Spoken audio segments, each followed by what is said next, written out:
Magandang araw mga kaibigan. Bigyan natin ng reaction, opinion itong post ng Batas PH 13 minutes ago. Title: It doesn't make sense na hindi ko i-recommend yung nangyayari na.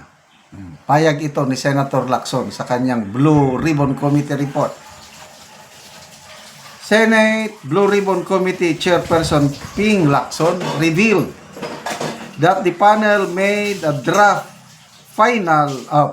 partial report recommending the filing of charges against colleagues Jingoy Estrada, Joel Villanueva, and Cheese Escudero, as well as former lawmakers Bong Revilla, Saldico, and Mitch Kahayon Oy. Lacson said the report is being signed by himself and Senators Risa Ontiveros, Bam Aquino, and Kiko Pangilinan. A total of 11 signatures are required for the report to be formally presented in the Senate plenary. Okay, so ito very exciting itong 11 signatures.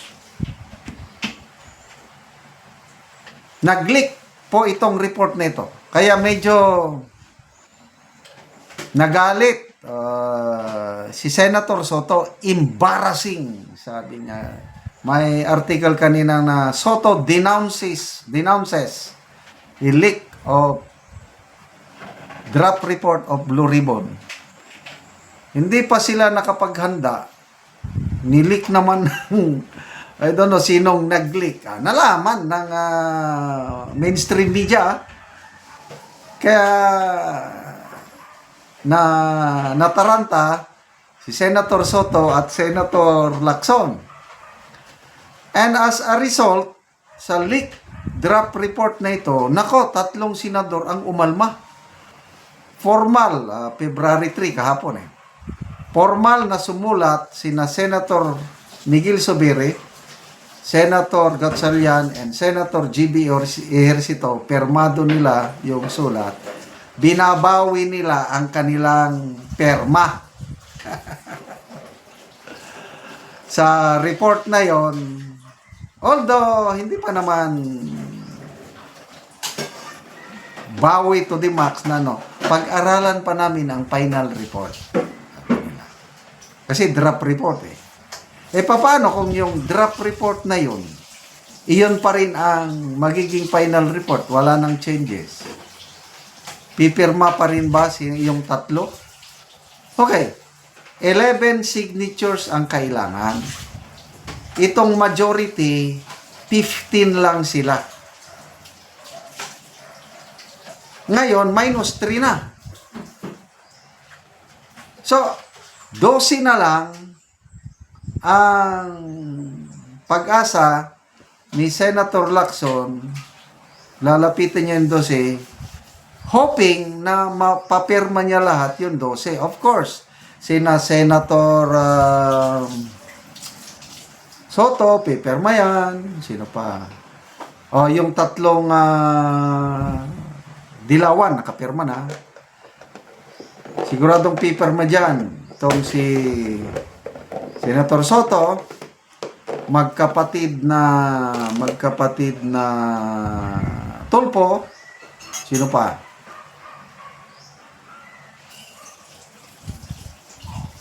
Wala na akong ibang maisip na siguradong Ang mga alanganin, sa tingin ko lang alanganin, na mapag-aralan nila ng mabuti.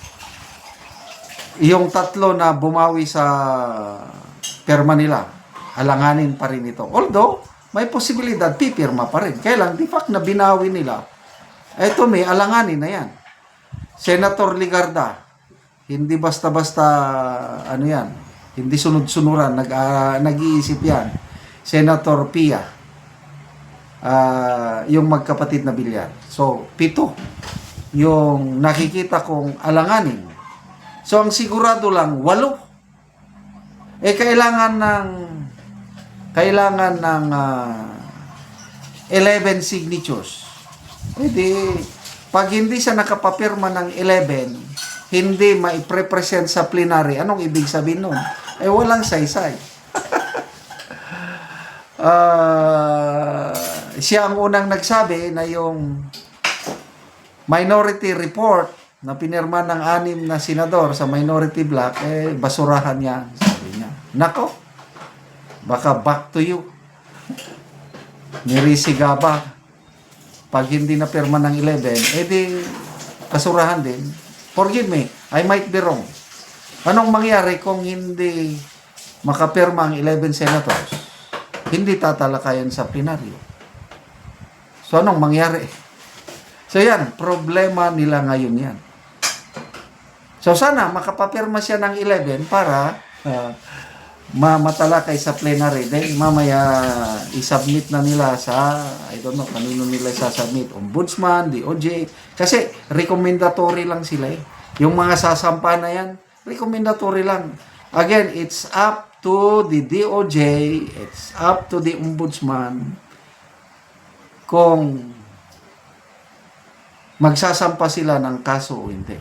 Ang nakakapag-dismaya dyan is wala si Romualdez. Ang kongresista, dalawa lang. Yung Michelle Uy at saka si Saldi lang. And then, 4 na senador. So, ano ba sa tingin niyo? Saan nagsimula itong flood control scandal? Senado o Kamara? Agree ako kay Senator Amy na sabi niya, nagsimula sa Kamara yung flood control scam na yan. Bakit senador naman ang tinatarget ninyo? So, kaabang-abang ito kung anong mangyayari sa Blue Ribbon Committee report ni Senator Lacson. Ngayon, kaya hinahanda nila, wala na palang wala nang hearing. So, safe na si Romualdez sa Blue Ribbon Committee report. Wala na. So, hindi na siya makakasuhan kung merong mang kaso. Bahala ng ombudsman. Kasi nga, ang DPWH nagsampa naman ng complaint sa ombudsman para kasuhan si Romualdez. Kaya lang napakahina naman ang mga ebidensya nila. I don't know. Yun lang ang tingin ko kasi yun lang statement ni Orly Gutay sa ambasihan na peke pa daw ang perma. Salamat mga kaibigan sa inyong pagsubaybay sa ating channel. Nakakatulong kayo ng malaki sa tribong Talandig ng Bukidnon dahil ang income natin sa channel na ito is pantulong po sa tribo. Namimigay tayo ng libreng yero at pako para makapagpatayo sila ng mas maayos na tirahan. Panoorin nyo ang video na ito. Na anak ko sa balay sa Balo ug ako isang bisitaon. Ayo, ante. Mayang buntag ante. Mo na ni ang balay ni ante nga sako lang og silupin.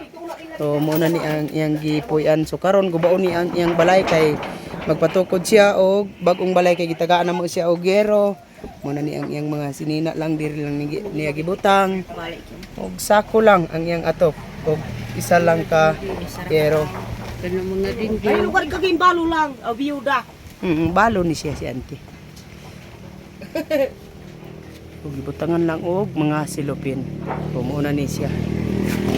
Muna ni ang gamiton nga amakan sa balay ni auntie nga iding. Di ang ada. Muna ni ang gero nga natag ni auntie. Tungod ni ang amakan.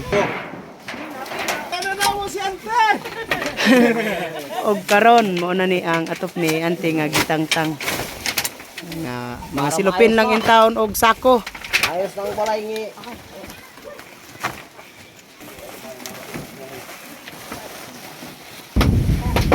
Ona ni balay sa balunga among ka. Bubuon. Amo ni karon ay ukuran diri og bagong nga balay. Oo. Oo. Lata na gid kaayo. Kawayan lang ni ang yang dingding. So karon naa na ni siya ay dingding nga nindot.